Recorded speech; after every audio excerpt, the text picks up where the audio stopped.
6 tahun berlalu.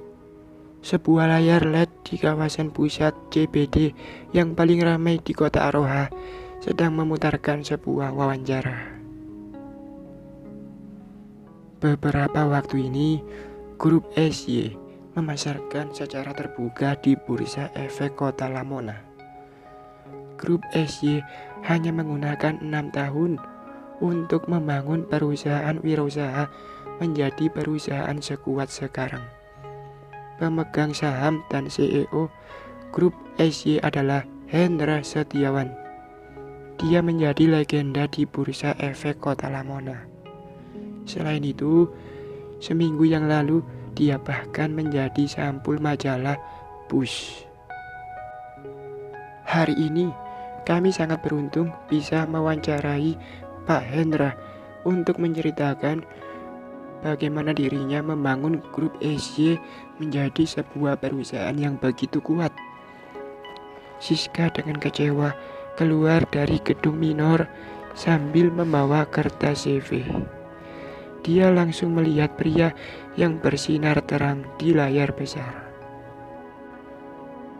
Seorang pria yang sangat putih dan tampan, dengan setelan abu-abu dan dasi perak.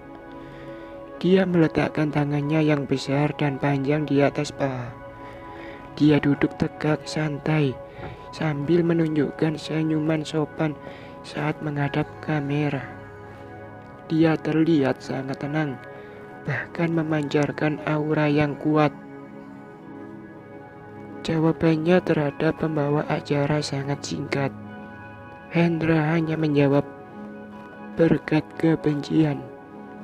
Pembawa acara mengira Hendra sedang bercanda. Mereka susah payah mengundang orang hebat seperti Hendra, jadi dia tidak ingin menyia-nyiakannya. Pembawa acara itu pun menanyakan pertanyaan sensitif. Ada kabar kalau Pak Hendra pernah dipenjara 6 tahun yang lalu karena jebakan cinta pertama. Aku sangat penasaran, apakah isu ini benar? Suasana langsung berubah ketika pertanyaan ini dilontarkan. Hendra tetap duduk dengan santai. Ekspresinya bahkan sangat datar, seakan-akan tidak ada yang berubah. Akan tetapi, tatapan matanya dipenuhi dengan kebencian. Dia merapikan kancing jas sambil berdiri, kemudian meninggalkan sebuah kalimat. Terkadang rasa penasaran bukanlah hal yang baik. Siska yang berdiri di depan layar besar langsung terkejut hingga wajahnya memucat. Sudah 6 tahun, waktu mengubah Hendra menjadi pemimpin yang sempurna, juga membuatnya menjadi lebih tertutup.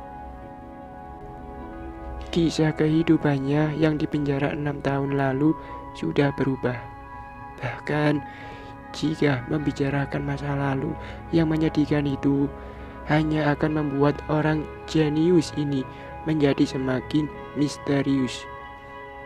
Orang-orang di dunia selalu mengagumi apapun, apalagi hal-hal yang misterius dan berkuasa seperti ini akan membuat mereka semakin mendambakannya.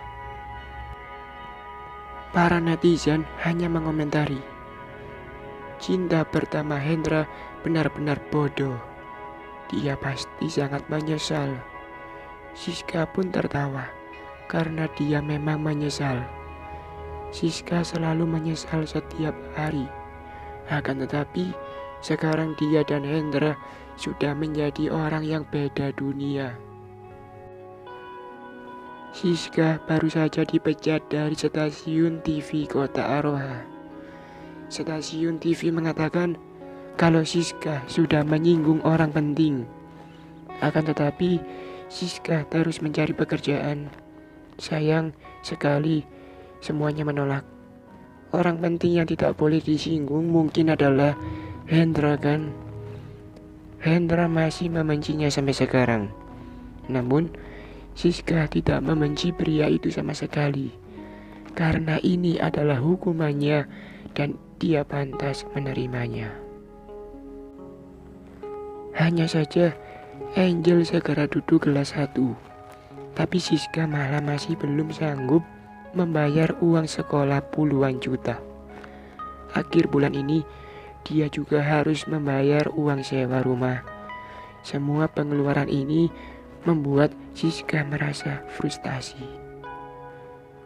Uang. Kemana dia harus mencari uang? Siska pun mengeluarkan sebuah kartu nama yang diberikan Nanji, manajer klub pasti Pak Andi. Untung saja Siska pintar menyanyi, jadi dia bisa bekerja di klub malam. Sebelumnya, Siska tidak ingin pergi karena mementingkan harga dirinya. Tapi sekarang dia bahkan tidak sanggup menghidupi anaknya. Jadi dia pun tidak memedulikan harga diri ataupun statusnya sebagai putri tertua keluarga Limanta dan pembawa acara TV lagi. Malam hari, jam 8 di klub pasti. Ruang VIP 888. Pertanyaan semacam apa yang ditanyakan pembawa acara tadi? Untuk apa dia mengungkit cinta pertamanya Hendra? Pilih, beri dia pelajaran. Aku sudah menghubungi orang untuk memecatnya. Hari ini adalah ulang tahun Hendra. Nanti jangan bahas hal-hal seperti ini di depannya. Siapa yang berani? Aku gak berani sama sekali. Dasar sialan. Dua orang yang sedang berbicara adalah Direktur Billy Monroe dan Direktur Zen Oswald dari grup SJ. Mereka adalah teman terbaik Hendra. Tidak lama kemudian, Hendra pun tiba dengan dua pengawal berjas hitam di belakangnya. Zain merangkul pundak Hendra sambil berkata, "Hari ini ulang tahunmu. Senyum dong. Aku dan Billy khusus menyewa ruang VIP ini untukmu. Apakah kamu senang?" Hendra melirik ruangan yang dipenuhi dengan balon dan pita dengan tatapan dingin. Kemudian duduk di sofa sambil berkata, "Hanya ulang tahun saja, apa yang perlu dirayakan? Kamu ini padahal masih muda. Kenapa nggak tertarik pada apapun? Malam ini aku sudah memanggil wanita cantik untukmu." Billy melanjutkan dengan nada bercanda, "Kamu kira Pak Hendra juga memiliki nafsu tinggi sepertimu? Hendra, malam ini aku benar-benar menyiapkan kejutan untukmu." Sebelum Billy selesai bicara, seseorang mengetuk pintu ruang VIP 808. "Halo, aku adalah penyanyi yang dipesan Tuan Billy. Apa aku boleh masuk sekarang?" Billy langsung berkata sambil tertawa, "Baru saja ku bahas, dia sudah datang. Silakan masuk." Kelak, pintu terbuka. Siska masuk dengan membawa biolanya. Cahaya di ruang VIP sangat gelap. Namun, saat Siska baru menaikkan kepalanya, dia langsung bertatapan dengan sepasang mata yang ada di sudut. Ketika empat mata saling bertatapan, Siska tiba-tiba merasa merinding dan kaku. Dia langsung berhenti di tempat, seakan-akan kakinya terpaku. Dia hanya berdiri dengan canggung sambil menatap tatapan yang dingin itu. Di saat ini, tidak hanya Siska yang terkejut, bahkan Zain yang berada di ruangan VIP pun terkejut. Zain pun langsung tertawa sambil berkata,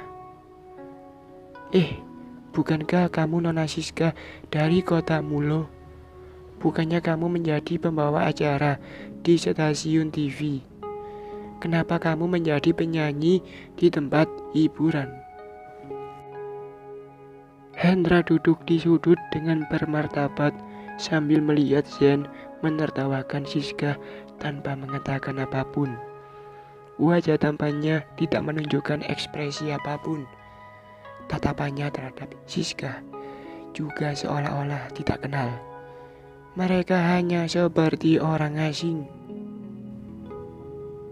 Sudah 6 tahun lama tidak bertemu Hendra. Tidak disangka mereka bisa bertemu di tempat seperti ini. Di saat ini, Hendra adalah tamu terhormat. Siska hanyalah orang yang datang menjual jasa. Siska mengepalkan tangannya dengan erat. Rasa sakit di tangan pun menyadarkan dirinya. Dia hanya tersenyum sambil berkata, "Pak Zen datang sebagai tamu. Aku datang untuk bekerja. Kalau tamu nggak ingin melihatku, aku akan segera pergi. Maaf sudah mengganggu kalian." Siska merasa sangat tegang, tapi dia tetap saja membungkuk kepada mereka karena dia tidak ingin mencari masalah. Selain itu, dia tidak ingin menyinggung Hendra lagi.